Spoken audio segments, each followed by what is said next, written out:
Alhamdulillahirrabbilalamin. Wassalatu wassalamu ala asyrafil anbiya wal mursalin wa ala alihi wa sahbihi ajma'in. Rabbi syrah li sadri wa yassir li amri wa hlul 'uqdatam min lisani wa yafqahu qawli. Alhamdulillah, puji syukur pada hari ini kita masih diberikan kesehatan dan kesempatan untuk dapat beraktivitas pada hari ini. Semoga kita semua tetap dalam lindungan Allah Subhanahu wa taala. Dan pada hari ini saya akan memberikan berbagi ilmu tentang pemahaman dan penerapan budaya positif yang saya pelajari pada modul 1.4 pendidikan guru penggerak angkatan 7. Tak lupa kita kirimkan salam dan salam kepada Nabi Muhammad SAW. Semoga kita semua mendapatkan syafaatnya di yaumil kiamah. Bapak Ibu guru yang hebat, hari ini saya berdiri di depan Bapak Ibu guru.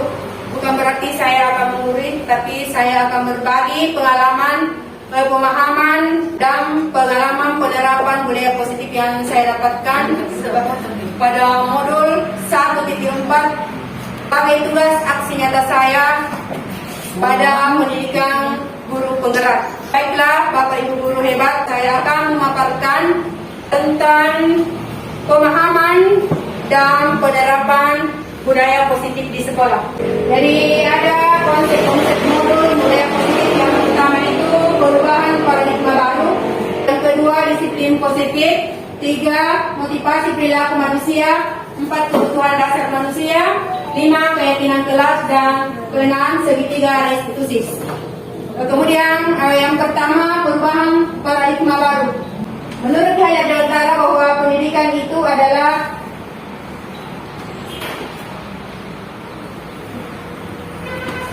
menuntun segala kodrat yang ada pada anak, untuk mencapai keselamatan yang setinggi-tingginya. Jadi kita menuntun anak itu dengan sistem Amon, yaitu ada 3 cara yang kita lakukan, yaitu yang pertama dengan ingat susun tulodo. Ingat susun tulodo itu seorang guru menempatkan diri sebagai teladan atau contoh di depan murid. Kemudian yang kedua itu Imadia Mangungkarsa, yaitu di tengah guru memberikan motivasi. Sedangkan yang ketiga itu Uri Handayani, guru itu memberikan motivasi arahan agar anak dapat memberikan cita rasa dan karsa untuk mewujudkan profil pelajar Pancasila. Kemudian untuk menerapkan filosofi pemikiran Hayat Dewantara dalam kegiatan pembelajaran, seharusnya kita mulainya dengan mengenali karakter dan potensi dari masing-masing murid. Karena setiap anak memiliki karakter, potensi, bakat, dan gaya belajar yang berbeda-beda antara satu dengan yang lainnya. Dan sudah saatnya kita menghadirkan pembelajaran yang menyenangkan bagi murid, yang berpusat pada murid, sehingga akan tercipta profil pelajar Pancasila.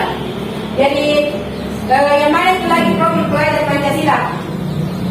Beriman dan bertakwa kepada Tuhan Yang Maha Esa. Ya, beriman, bertakwa kepada Tuhan Yang Maha Esa dan berakhlak mulia. Yang kedua, Berbhinneka Tunggal Ika. Ya, berkebinekaan global. Kemudian yang ketiga, mandiri. Yang keempat, gotong royong. Bernalar kritis.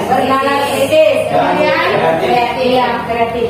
Kemudian yang kedua, makna kata disiplin.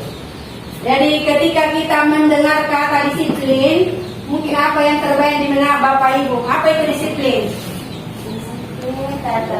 Iya, jadi disiplin itu tata tertib, teratur, dan kepatuhan pada peraturan.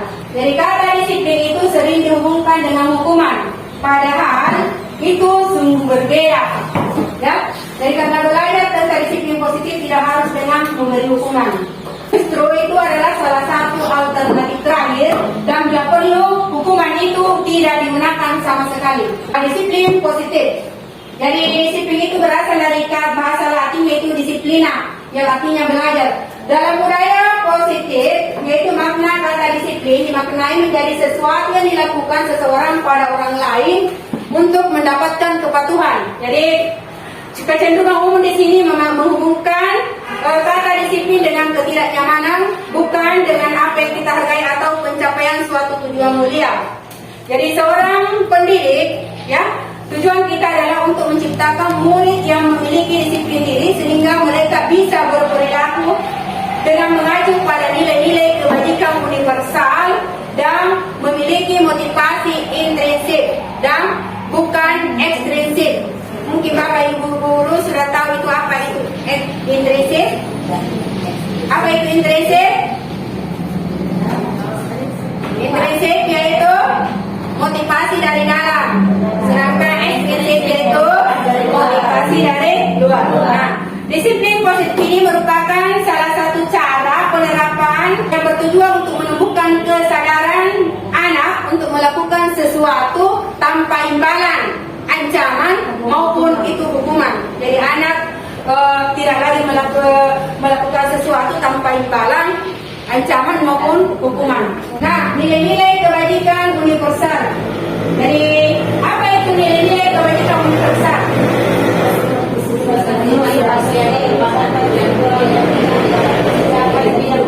Ya, jadi nilai-nilai kebajikan universal adalah sifat-sifat positif manusia yang merupakan tujuan mulia yang ingin dicapai oleh setiap individu. Nilai-nilai tersebut bersifat universal, lintas bahasa, bahasa, agama maupun latar belakang. Nah, ini menurut Dr. William Glasser yaitu bahwa setiap perilaku itu perbuatan memiliki suatu tujuan, yaitu dalam mengaitkan nilai-nilai kebajikan yang diyakini seseorang, maka motivasi intrinsiknya itu akan terbangun sehingga menggerakkan motivasi dari dalam untuk dapat mencapai tujuan mulia yang diinginkan. Jadi nilai-nilai kebajikan itulah yang ingin dicapai oleh setiap anak yang kita kenal dengan profil Pancasila. Jadi nilai-nilai kebajikan itu yang sehari-hari kita lakukan seperti menghargai, menghormati, itu masuk dalam secara umum dikenal di Indonesia itu profil pelajar Pancasila. Yang keenam tadi yang kita sebutkan yaitu beriman, bertakwa kepada Tuhan Yang Maha Esa dan merasa mulia, mandiri, bernarsistis, berpendidikan global, bergotong royong dan kreatif. Jadi motivasi perilaku. Apa itu motivasi?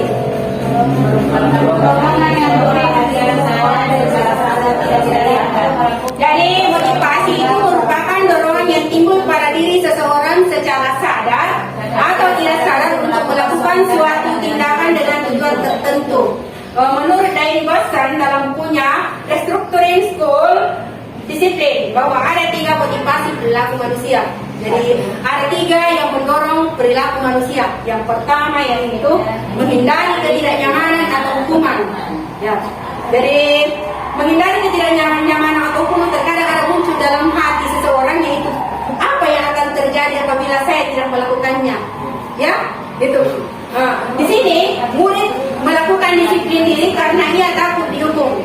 Ini merupakan motivasi ekstrinsik, motivasi dari luar. Dia hanya ingin melakukan seperti nanti saya dihukum Kak kalau tidak mengerjakan ini. Ini apa? Yang kedua, mendapatkan imbalan atau penghargaan dari orang lain. Nah, kata yang muncul dalam diri seseorang yaitu apa yang akan saya dapatkan apabila saya melakukannya. Rasa itu kita melakukan, saya akan mendapatkan seperti ini kalau saya melakukan yang ini. Ya, ini adalah memotivasi yang seperti yang penghargaan. Murid di sini melakukan disiplin diri karena ingin mendapat imbalan. Nah, ini termasuk motivasi ekstrinsik. Jadi murid melakukan sesuatu tindakan karena ingin mendapatkan imbalan. Kemudian yang ketiga, menghargai nilai-nilai kebajikan diri sendiri. Nah, di sini akan muncul pada diri seseorang bahwa pertanyaan yang muncul yaitu saya akan menjadi orang seperti apa apabila saya melakukannya. Nah, ini pertanyaan. Murid akan melakukan disiplin diri karena sadar ya akan nilai-nilai kebajikan dirinya, dan ini merupakan motivasi dari dalam diri kita sendiri. Jadi dari ketiga motivasi ini yang manakah yang terbaik yang kita lakukan? Yang ketiga yaitu kita melakukan sesuatu karena menghargai diri kita sendiri. Ya, jadi kita datang ke tempat waktu karena kita menghargai diri sendiri, kita bertanggung jawab, kita menghormati. Ya, jadi ini adalah motivasi dari dalam diri. Jadi kalau motivasi itu tertanam dalam diri kita, maka insya Allah disiplin positif akan terbangun dengan sendirinya. Nah, tujuan dari disiplin positif, apa tujuannya? Yaitu menanamkan motivasi yang ketiga pada murid-murid kita. Jadi itu tadi yang ketiga adalah menghargai diri sendiri ya. Jadi tujuan dari disiplin positif ini yaitu menanamkan motivasi yang ketiga pada murid itu untuk menjadi orang yang mereka inginkan. Jadi dan menghargai diri sendiri dengan nilai-nilai yang mereka percaya. Ketika murid-murid memiliki motivasi tersebut, mereka telah berpengaruh pada adanya hukuman atau penghargaan atau hadiah. Jadi tidak akan terpengaruh lagi karena dia muncul dari dalam dirinya. Anak-anak itu bekerja karena saya ini atas diri sendiri, inisiatif sendiri. Tidak lagi karena ada hukuman, karena ada penghargaan. Jadi mereka akan tetap berperilaku baik berdasarkan nilai-nilai kebajikan karena mereka ingin menjadi orang yang menjunjung tinggi nilai-nilai yang mereka hargai. Itulah nilai-nilai profil Pancasila. Nah, di sini bagaimana cara kita sebagai guru untuk menanamkan disiplin positif kepada murid kita. Jadi ini sebentar akan kita jawab sendiri bagaimana kita mendisiplinkan anak secara positif. Jadi ada di sini pertanyaan sebagai seorang murid. Saat Anda hadir mengajar di kelas tepat waktu, motivasi apakah yang mendasari tindakan Anda? Apakah Anda datang tepat waktu karena ketidaknyamanan dan hukuman? Ataukah Anda ingin mendapatkan pujian dari atasan Anda? Ataukah mendapatkan penghargaan sebagai guru berprestasi? Mendapatkan imbalan atau penghargaan dari orang lain? Atau Anda ingin menjadi orang yang menghargai waktu? Menghargai diri Anda sendiri sebagai teladan bagi murid-murid. Anda akan percaya tindakan apa sebagai guru akan dicontoh oleh murid-murid Anda menghargai diri sendiri. Jadi kira-kira di mana posisi yang mana kita di sini? Motivasi apa yang membawa kita di sini sehingga kita datang tepat waktu? Kira-kira apa? Orang yang menghargai waktu, menghargai diri Anda sendiri. Iya, jadi bagi murid-murid Anda. Iya, jadi kita datang tepat waktu karena Menghargai waktu. jadi menghargai diri sendiri.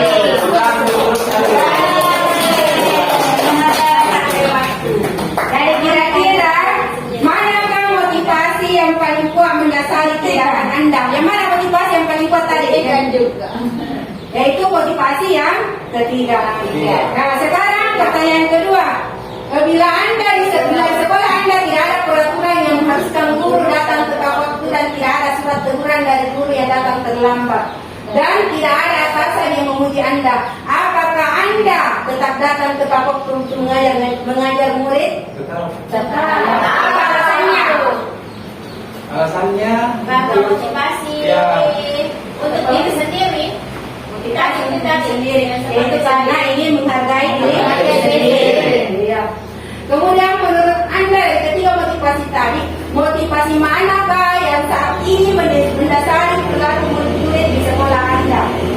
Di sekolah kita ini maksudnya ini, menurut tadi ketiga motivasi ini, motivasi mana yang paling mendasari murid-murid kita melakukan sesuatu? Yang ketiga tadi. Yang ketiga tadi karena ingin menghargai dirinya sendiri. Nah, sekarang pertanyaan yang keempat, strategi apa yang selama ini Anda terapkan untuk menanamkan disiplin positif pada murid-murid Anda? Bagaimana hasilnya pada perilaku? Bagaimana strategi kita dalam mendisiplinkan murid? Bagaimana cara mendisiplinkan murid? Datang tepat waktu. Apakah kita memberikan hukuman atau kita memberikan penghargaan atau kita karena menghargai diri sendiri? Menghargai diri. Sekarang nilai-nilai kebajikan apa yang berusaha Anda tanamkan pada murid-murid di kelas? Itu tadi nilai kebajikan yang menghargai, menghormati, semua yang termasuk dalam profil Pancasila. Nah, ada konsep disiplin dengan identitas. Jadi ini konsep disiplin ada berupa hukuman. Nah, ada berupa penghargaan. Nah, ini mungkin biasa kita lakukan selama ini. Biasa kita menghukum anak, biasa kita memberikan penghargaan. Nah, kenapa hukuman itu termasuk dalam identitas gagal? Jadi ini konsep disiplin hukuman itu termasuk dalam identitas gagal. Nah, hukuman. Kenapa hukuman itu gagal? Karena menyakitkan bagi siswa. Ya, kita mungkin ketahui itu bahwa itu kalau dihukum anak pasti menyakitkan bagi siswa. Kemudian murid itu akan tidak merasa nyaman. Dia akan takut, merasa terpaksa melakukan sesuatu karena mau dihukum. Kemudian Kemudian murid menyembunyikan kesalahannya, murid merasa rendah diri. Nah, penghargaan itu tidak efektif. Jadi selama ini kita selalu memberikan penghargaan ranking 1, ranking 2, ya, atau kita memberikan apa saja, ternyata itu penghargaan tidak efektif. Karena kenapa? Penghargaan ini tidak efektif karena akan ada anak merasa iri. Dan yang kedua itu anak itu yang ranking 1 akan mematikan pendidikannya. Saya sudah pintar, tidak bisa lagi, tidak usah lagi, ya, itu. Sehingga anak-anak itu tidak akan beraktivitas lagi. Kemudian anak-anak itu akan merasa iri dengan tindakan kita. Jadi mulai sekarang, ya, ternyata itu ranking sudah tidak ditiadakan. Penghargaan. Jadi kita hanya memberikan semacam apresiasi. Jadi semua siswa itu diberikan apresiasi. Jadi tidak hanya mungkin yang pintar saja diberikan apresiasi, tetapi semua siswa. Kenapa semua siswa? Karena semua itu anak-anak mempunyai keunikan tersendiri, mempunyai bakat tersendiri. Jadi anak-anak itu misalnya menggambar. Jadi kita lihat, oh ini anak sudah pintar, sudah bagus gambarnya, sudah sesuai dengan warnanya. Itu. Jadi kita hanya melihat kemajuan siswa. Mungkin siang ini dari kemarin tidak tahu mempanjang, sudah tahu hari ini sudah mulai. Jadi itu semua diapresiasi. Jadi bukan hanya yang pintar diapresiasi, semua siswa harus diapresiasi supaya anak-anak itu akan membangkitkan semangat belajarnya. Dan seperti itulah sebenarnya penghargaan. Jadi merusak hubungan, jadi timbul rasa iri, mematikan kreativitas, mengumpul dengan sistem ranking. Itu. Jadi itulah tidak ditiadakan ranking. Jadi tidak perlu lagi ada ranking. Kemudian merampas hak menghargai dirinya. Jadi hukuman ini, jadi hukuman bersifat tidak terencana tiba-tiba. Jadi anak tidak tahu apa yang akan terjadi. Anak tidak dilibatkan. Hukuman bersifat satu arah. Guru memberikan, pihak murid itu menerima saja. Dan ini menghancurkan potensi untuk pembelajaran yang sesungguhnya. Begitupun juga penghargaan itu nilainya sama dengan menghukum. Nah, inilah konsep disiplin yang sukses, yaitu konsekuensi dan restitusi. Jadi ini kalau restitusi baru saja saya dapatkan ini dalam pembelajaran modul 1.4 restitusi. Jadi yang pertama itu apa itu konsekuensi. Jadi kalau konsekuensi itu sudah terencana, sudah disepakati, sudah disetujui oleh guru dan murid. Murid sudah mengetahui seluruhnya konsekuensi yang akan diterima bila terjadi pelanggaran. Contohnya ya, ketika murid tidak menyelesaikan tugasnya selama 3 kali pada batas waktu yang diberikan, maka murid tersebut akan kehilangan waktu bermainnya. Misalnya anak ini Amel tidak kerja tugasnya selama 3 kali. Bentar nak, kalian tidak istirahat, silakan kerja tugas 4 jam istirahat. Jadi kehilangan waktu istirahatnya. Itulah konsekuensi. Jadi konsekuensi ini penguatannya jangka pendek, perlu monitoring, jadi selalu dilihat monitoring. Kemudian murid menghormati peraturan, kehilangan waktu untuk memenuhi kesalahannya. Kemudian restitusi. Nah ini restitusi, murid akan bertanggung jawab atas perilakunya, fokus pada pemecahan masalah jangka panjang, murid menghormati dirinya dengan orang lain. Jadi di sini teori kontrol, dirinya memegang kendali. Murid bersemangat memperbaiki kesalahannya. Ini contoh hukuman atau konsekuensi. Jadi coba kita perhatikan tindakan guru. Dari tindakan guru yang pertama, mencatat 100 kali di dalam buku kalimat saya tidak akan terlambat karena terlambat ke sekolah. Hukuman atau konsekuensi? Konsekuensi.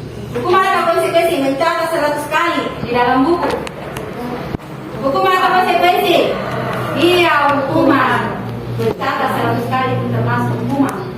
Kemudian yang kedua, memperhatikan kertas tugas teman yang telah dicoret-coret. Konsekuensi atau hukuman? Hukuman. Memperhatikan kertas. Iya, konsekuensi.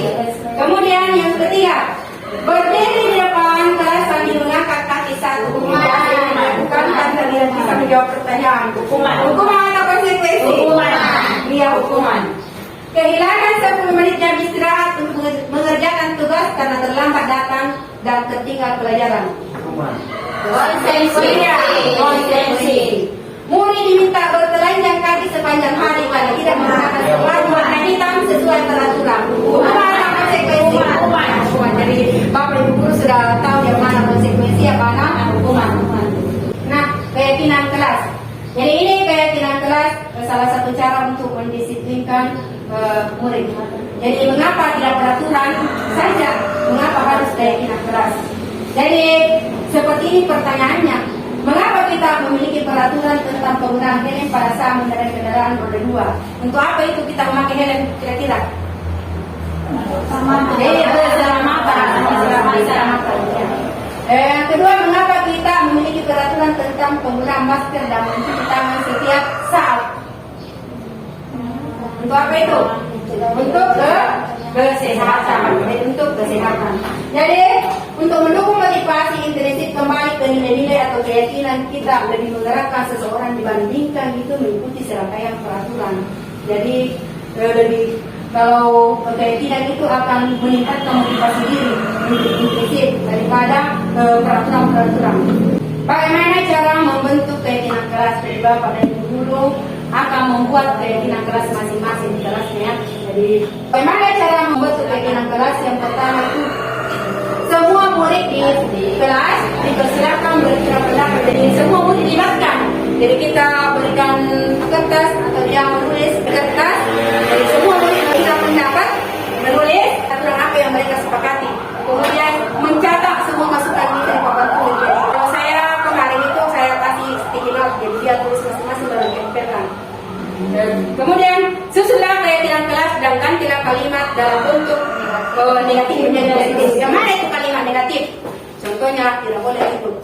Jadi tidak boleh ribut, jangan tidak boleh ribut. Jadi kalimat yang seperti itu dirubah menjadi positif, mungkin saling menghormati. Kalau saling menghormati luas, ya dia akan menghormati kita. Dia saling menghormati antara guru dan murid. Kemudian tinjau kembali curah pendapat murid yang sudah dicatat. Jadi gunakan pernyataan yang universal seperti itu tadi. Misalnya jangan terlambat datang. Jadi kita ganti hadir tepat waktu atau disiplin. Jadi tidak terlalu banyak agar mudah diingat. Jadi sesuaikan dengan kondisi kelas dan sekolah. Setelah keyakinan kelas selesai dibuat dan disetujui bersama, lalu ditandatangani oleh guru dan bersama dengan murid. Jadi ini keyakinan kelas disepakati bersama murid. Jadi kesepakatan ini dilakukan bersama dengan murid. Keyakinan kelas ini ditempel di kelas yang murid lihat dan dilihat oleh semua warga kelas. Nah ini kegiatan saya pada saat membuat keyakinan kelas. Jadi guru berdiskusi tentang peraturan.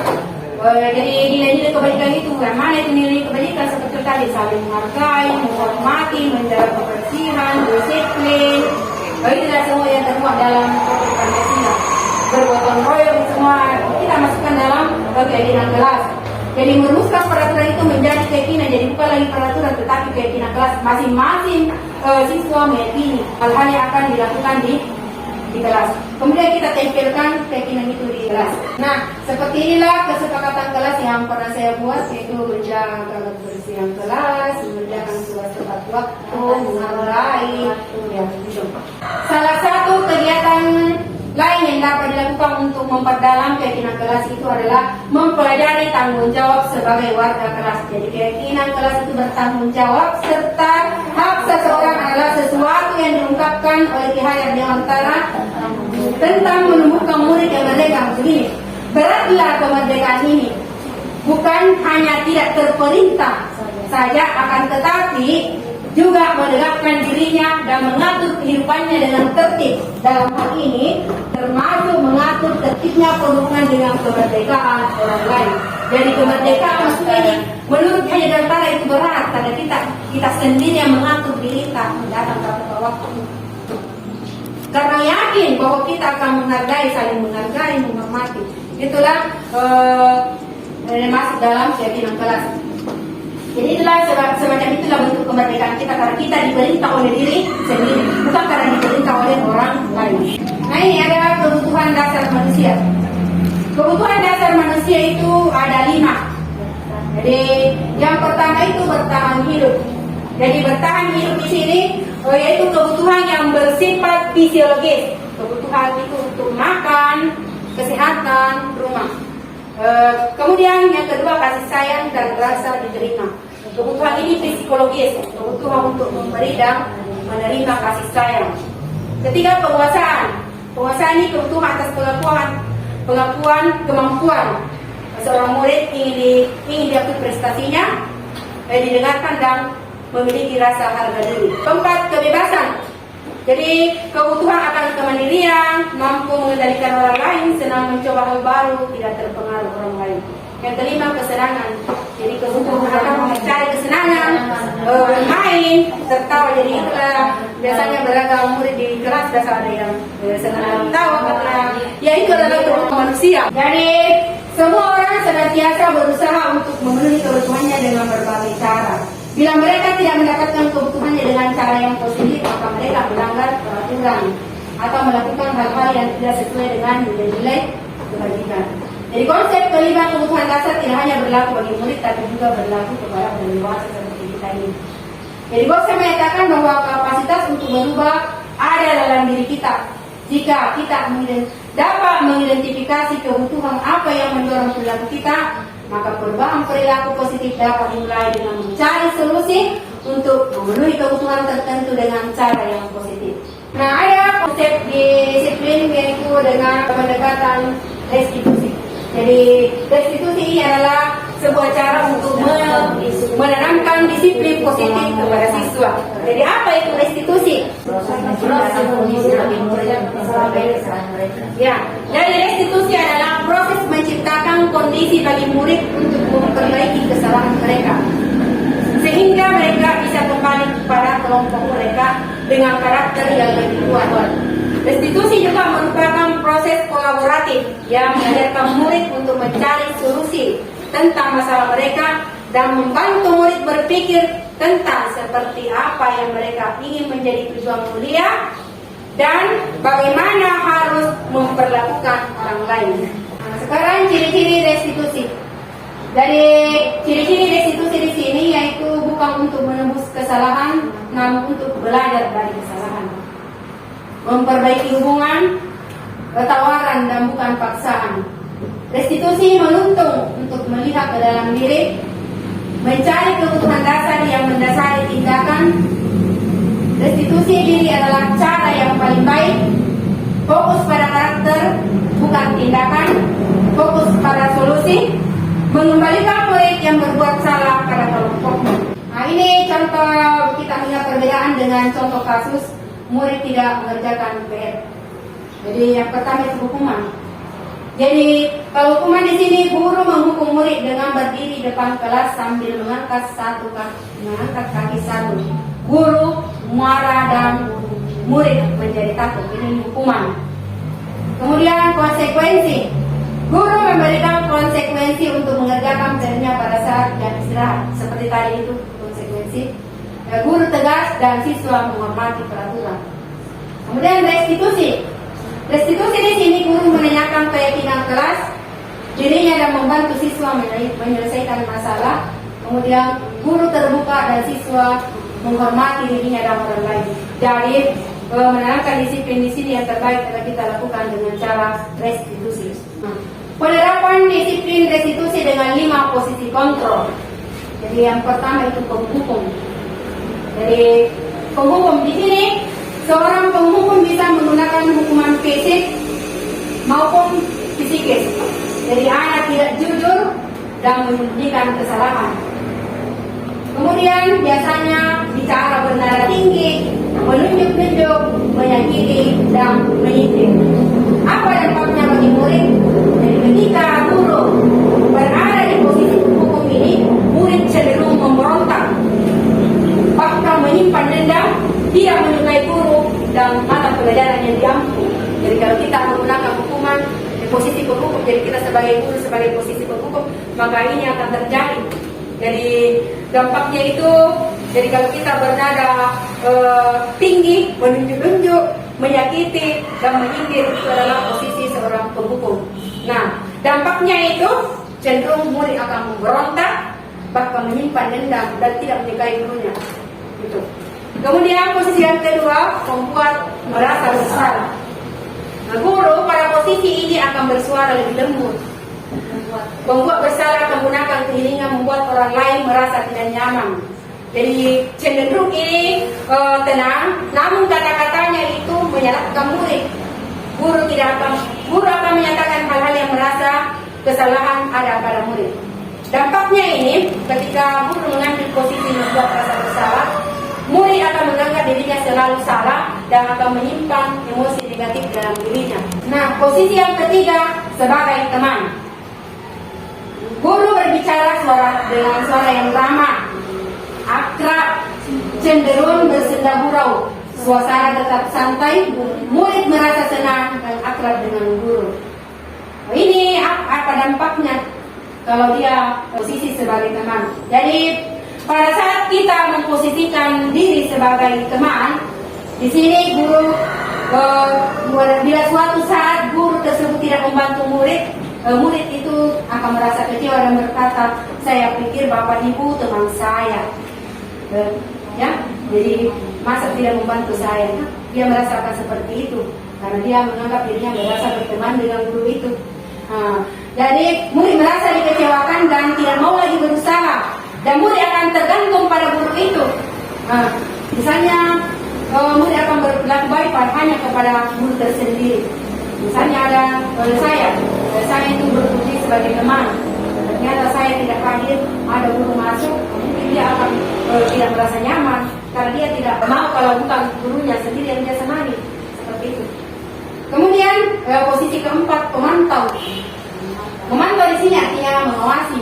Dari seorang pemantau itu, jadi kita sebagai pemantau, seorang guru sebagai pemantau di sini, suaranya akan mendatar, tidak emosional, tidak bersenda gurau ataupun menggunakan suara tinggi. Di sini tercipta identitas positif atau berhasil. Pemantau perlu senantiasa memantau pada saat murid diberikan sanksi, maka guru pun harus selalu mengawasi. Jadi di sini kalau sistem pemantau, murid-murid itu akan selalu diawasi. Dalam melakukan sesuatu harus diawasi. Itu pemantau, posisi pemantau. Nah, yang kelima, posisi manajer. Jadi suara manajer itu netral, tidak emosional, tidak terlalu ramah, tidak terlalu bernada tinggi. Guru akan tulus mengajukan pertanyaan bermakna, akan membuka pikiran murid, dan guru membimbing murid untuk memecahkan masalahnya secara mandiri. Nah, sekarang sudah 5 posisi kita ketahui. Kira-kira Bapak Ibu guru ini berada di posisi yang mana? 3. Ya. Jadi posisi yang mana? Jadi janganlah ambil posisi penghukum, ya, posisi pembuat merasa bersalah. Ini posisi teman, ini posisi pemantau dan posisi manajer. Yang paling ideal yang harus dilakukan guru adalah posisi manajer. Ya, posisi manajer. Jadi sekali-kali bisa itu menjadi pemantau juga. Jadi yang paling ideal kita lakukan, jadi mari merubah paradigma kita, yaitu dengan posisi yang selain mungkin dasar menghukum, bahasa membuat peran menjadi posisi pembuat merasa bersalah, jadi rubahlah menjadi posisi manajer. Nah, ini contoh penerapan pendekatan restitusi yang tadi seperti penghukum. Itu contoh kasus lelaki yang datang terlambat di sekolah. Kalau penghukum perkataannya seperti ini, terlambat lagi, pasti terlambat lagi. Kapan bisa datang tepat waktu? Jadi itulah posisi penghukum. Kemudian pembuat rasa bersalah, guru akan berkata, Rapli, kamu ini bagaimana ya? Kamu sudah berjanji dengan guru tidak akan terlambat lagi. Kamu kenapa ya senang sekali mengecewakan ibu? Ibu benar-benar kecewa sekali. Jadi, nah, kemudian langkah ketiga, menanyakan identitas. Pertanyaan yang akan kita katakan itu, nilai-nilai apa yang telah kita sepakati? Jadi itulah tadi kesepakatan kelas yang kita buat di kelas. Kalau anak melanggar, kita akan tanyakan nilai-nilai apa yang sudah kita sepakati, jadi kembalikan. Oh, ini yang tidak sepakati, misalnya tidak mengerjakan PR, kita sepakati, oh, saya bertanggung jawab. Kapan kalian akan bertanggung jawab? Ya, aku datang mengatakan mulai besok saya sudah bertanggung jawab, maka mengerjakan PR. Kan seperti itu. Jadi kita kembalikan. Nah, kemudian kamu ingin menjadi orang yang seperti apa? Jadi itulah 3 langkah segitiga restitusi. Jadi menstabilkan identitas yang pertama itu, kita semua akan melakukan hal yang terbaik yang bisa kita lakukan. Kemudian validasi tindakan yang salah. Jadi semua perilaku itu memiliki alasan. Terkadang kenapa terlambat? Ada kebutuhan pasti yang tidak terpenuhi. Pertama itu anak-anak datang terlambat, tidak perlu bahasa. Murid-murid dilempari balik, ya, murid dilempari sama temannya, tidak pernah bertanya, ya, kenapa ini murid? Ya, ini kita, maka itu pelajaran bagi kita semua. Jadi kalau ada yang bermasalah, tanya dulu kenapa. Pasti ada kebutuhan yang tidak terpenuhi. Akan seperti itu. Melakukan tindakan itu pasti ada hal-hal yang membuat kebutuhannya tidak terpenuhi. Jadi kita perlu bertanya. Seperti itulah dulu 3 kali itu terlambat anak. Yang pertama itu sakit orang tuanya. Ya, sakit orang tuanya ya kita harus kira masuk dalam sakit yang meninggal sudah meninggal. Di belakang baru menyesal. Ternyata itu pasien anak selama ini. Iya. Jadi kita akan menyesali itu perbuatan kita. Makanya lakukanlah seperti di atas, yaitu restitusi. Dan inilah cara menangani masalah itu dengan cara restitusi, cara mendisiplinkan murid. Jadi menstabilkan identitas. Jadi untuk membuat anak yang merasa gagal karena berbuat salah menjadi positif terhadap dirinya, maka guru akan berkata seperti ini. Berbuat salah itu hal yang manusiawi. Tidak ada manusia yang sempurna. Bapak itu juga pernah buat salah. Kita pasti bisa menyelesaikan permasalahan ini. Bapak Ibu tidak tertarik untuk mencari tahu siapa yang benar dan siapa yang salah. Bapak Ibu lebih tertarik untuk menyelesaikan masalah. Kemudian yang kedua, validasi kebutuhan. Jadi ini membantu siswa mengenali basic need, kebutuhan yang ingin dipenuhinya ketika melakukan kesalahan. Jadi ada suatu tindakan murid yang pasti ada sesuatu yang tidak terpenuhi dalam dirinya, sehingga di sekolah itu dia akan membuat perhatian seperti anak-anak yang misalnya kurang kasih sayang di rumahnya, mungkin akan ingin menarik bagaimana di kelas. Jadi akan mencuri perhatian kita, dia akan meminta perhatian kita dengan segala tingkahnya. Itu. Jadi guru berkata, jadi di sini pada saja tindakan manusia itu untuk memenuhi kebutuhannya seperti tadi bertahan hidup, kesenangan, kebebasan, penguasaan, maupun merasa ingin diterima. Jadi guru akan berkata, kamu bisa saja kamu melakukan hal yang buruk, tapi kamu tidak melakukannya kan? Kemudian yang kedua, kamu pasti punya alasan mengapa melakukannya.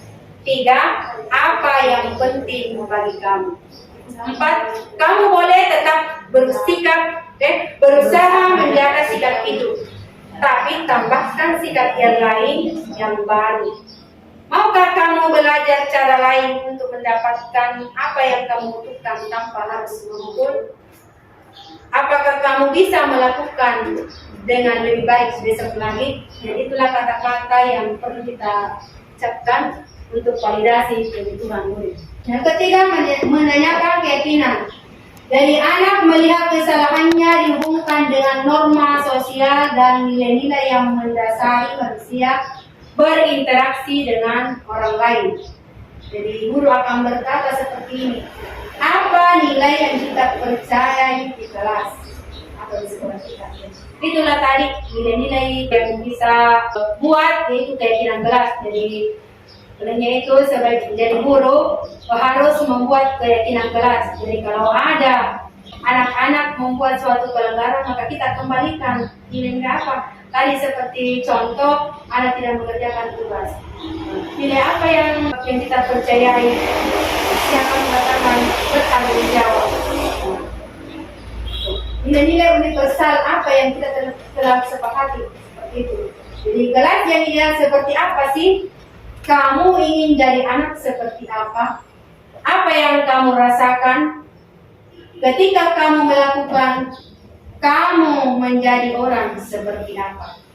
Jadi seperti itulah langkah-langkah segitiga restitusi. Jadi yang pertama yaitu menstabilkan identitas, yang kedua validasi tindakan yang salah, yang ketiga menanyakan keyakinan. Saya akan menampilkan contoh restitusi.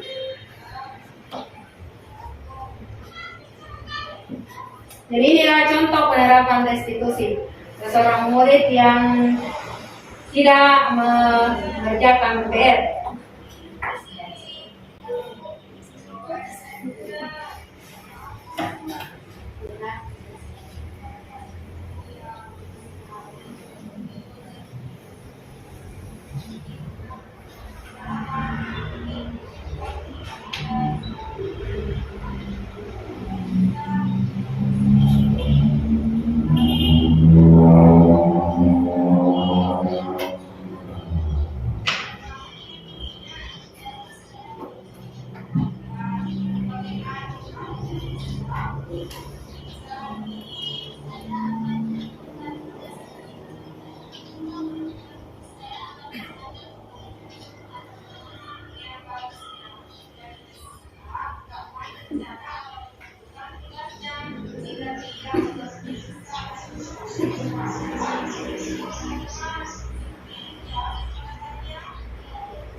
Contoh restitusi.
Jadi seperti itulah untuk kasus yang ditangani dengan cara restitusi, mengembalikan anak itu kepada kelompoknya. Jadi anak akan bertanggung jawab, anak akan meyakini apa yang telah diyakini sesuai dengan keinginan kelasnya. Jadi terima kasih atas partisipasi Bapak dan Ibu.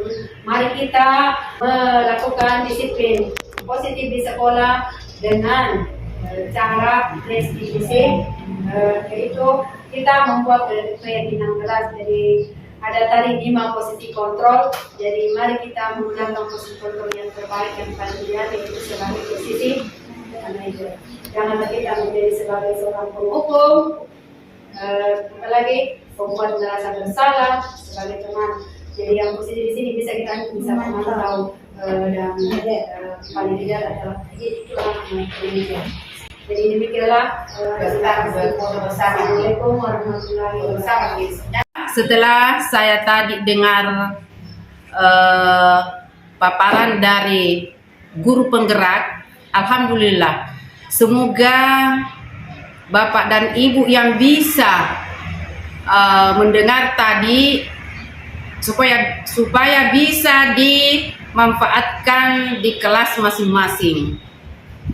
Seperti yang pertama, cara mendidik. Yang kedua, disiplin. Jadi Bapak dan Ibu jangan selalu mengatakan anak-anak harus disiplin sementara kita ini tidak tahu bagaimana cara kehadiran saya. Jadi saya kira paparan tadi oleh guru penggerak itu sangat-sangat bagus sekali. Itulah ada katanya berbagi ilmu. Jadi satu guru penggerak di sini seakan-akan kita ini bisa mengikuti semua. Jadi tolong guru-guru yang tidak masuk guru penggerak diusahakan supaya bisa juga, karena ini salah satu tujuan anak-anak kita ke depan. Jadi jelas apa yang dikatakan tadi Ibu Ros, yaitu guru penggerak, bahwa mendisiplinkan itu anak-anak, contohnya memarahi itu jangan langsung dimarahi begitu saja tanpa ditanya apa penyebabnya. Contohnya anak-anak terlambat, apa penyebabnya, jangan langsung dihukum. Yang kedua, tadi dikatakan tidak boleh lagi ada masalah ranking 1, 2. Jelas, kalau waktu saya itu mengajar, memang saya tidak umumkan bahwa kau ranking 1. Saya kasih penghargaan kepada anak-anak, bukan saja itu kalau ranking 1 berarti motivasi yang tidak ranking. Bagaimana supaya bisa juga seperti anak-anak yang sudah mendapat peringkat, supaya anak-anak yang lain dapat juga mencapai seperti temannya. Contohnya ranking 1 ini semester 1 supaya yang tidak dapat ranking nanti dapat juga. Jadi itu ranking 1, jangan bangga bahwa saya ini ranking 1 tidak akan belajar. Itu motivasi supaya lebih ditingkatkan lagi cara belajarnya. Begitulah barangkali apa yang saya bisa tanggapi tadi. Sekian, assalamualaikum warahmatullahi wabarakatuh. Bismillahirrahmanirrahim. Assalamualaikum warahmatullahi wabarakatuh. Terima kasih atas materinya budaya positif yang telah dibawakan oleh Ibu Rosmania. Bagus sekali dan memotivasi saya dan juga teman-teman dalam mendisiplinkan siswa dengan restitusi dan 5 posisi kontrol. Saya sangat bersyukur dan berterima kasih sekali. Itu sebagai motivasi saya. Terima kasih. Assalamualaikum warahmatullahi wabarakatuh. Anak sekalian silakan berdiri dulu, kita tepuk fokus. Tepuk fokus.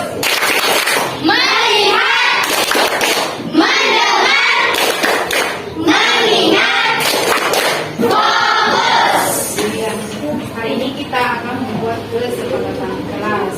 Jadi sebelum kita membuat kesepakatan kelas, saya dulu akan menjelaskan dulu apa itu budaya positif ya. Jadi budaya positif itu adalah suatu kebiasaan yang bernilai positif. Di dalamnya mengandung sejumlah kegiatan yang mampu menumbuhkan karakter murid. Yang mana itu nilai positif? Mengerti, ya, berbelas kasih, menghargai ya. Nah, budaya positif ini di sekolah sangatlah penting untuk dikembangkan. Karena dengan budaya positif, ya, kita dapat menumbuh kembangkan sikap bergotong royong, ya, bekerja sama dalam melakukan kegiatan. Yang mana itu contohnya?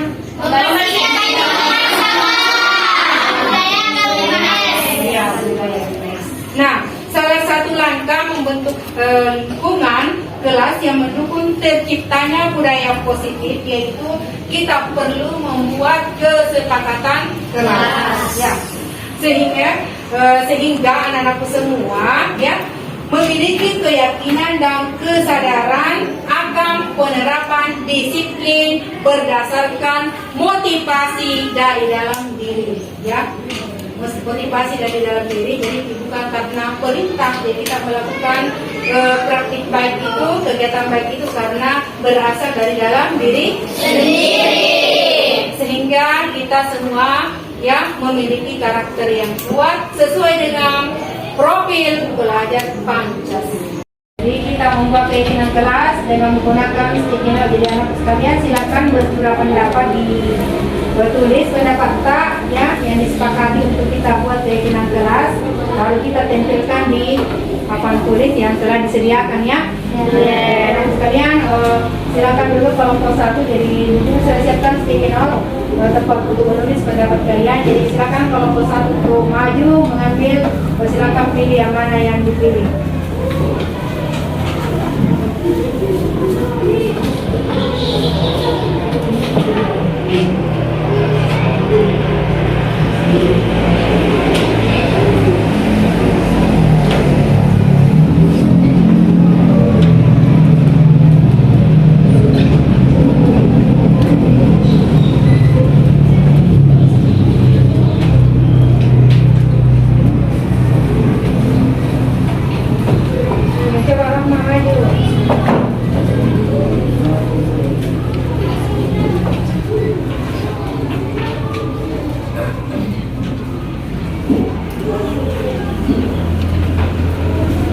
Silakan nak.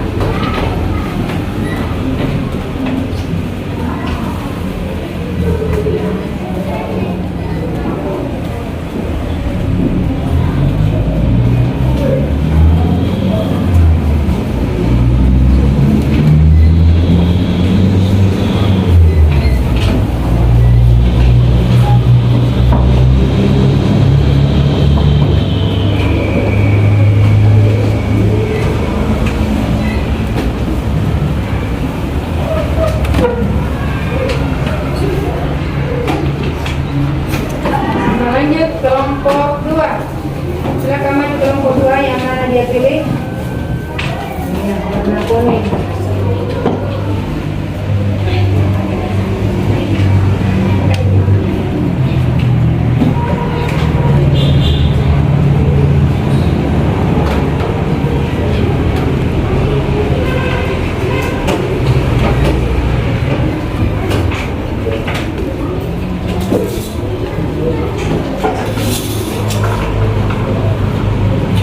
Maju, nada.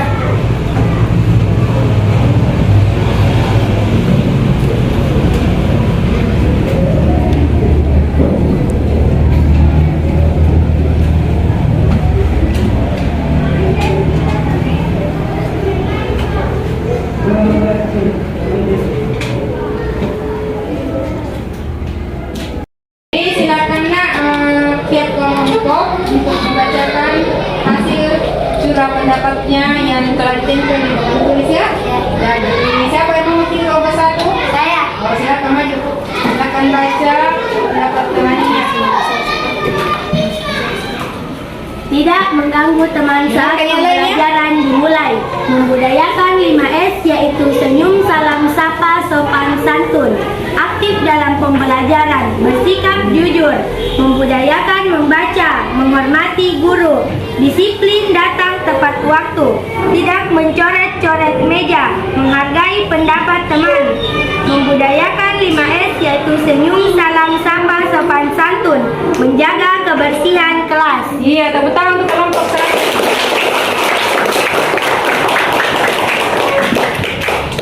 Lanjut kelompok 2. Siapa? Iya, silakan. 1. Bertanggung jawab. 2. Hadir tepat waktu. 3. Disiplin dan tidak mereceh-receh meja. 4. Datang ke sekolah tepat waktu. 5. Menjaga kebersihan kelas. 6. Tidak ribut di dalam kelas. 7. Datang tepat waktu. Tidak saling bertengkar di dalam kelas. Iya, bagus. Tepuk tangan dulu untuk kelompok 2. Kelompok 3, siapa yang mau pilih? Ya, Safir, silakan nak. Bergotong royong, tidak mengganggu teman, membudayakan 5S, menghargai pendapat teman dan tidak ribut saat jam belajar, menghargai teman piket, mematuhi peraturan guru, datang ke sekolah tepat waktu, tidak boleh makan saat belajar, membudayakan 5S, disiplin, menghargai pendapat teman, tidak boleh makan saat belajar, Iya. tidak boleh memberi isyarat yang tidak baik, tidak boleh makan dalam kelas, tidak boleh membuli teman, harus membersihkan lingkungan, harus membudayakan 5S, tidak boleh membuat batas di atas meja, tidak makan saat belajar, menghargai teman, tidak membeda-bedakan teman, menghargai pendapat teman, menghormati guru. Iya, bagus. Tepuk tangan. Lanjut kelompok 4. Siapa yang bisa mewakili? Silakan.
akan kita tempel di yang mana yang mudah dilihat kira-kira.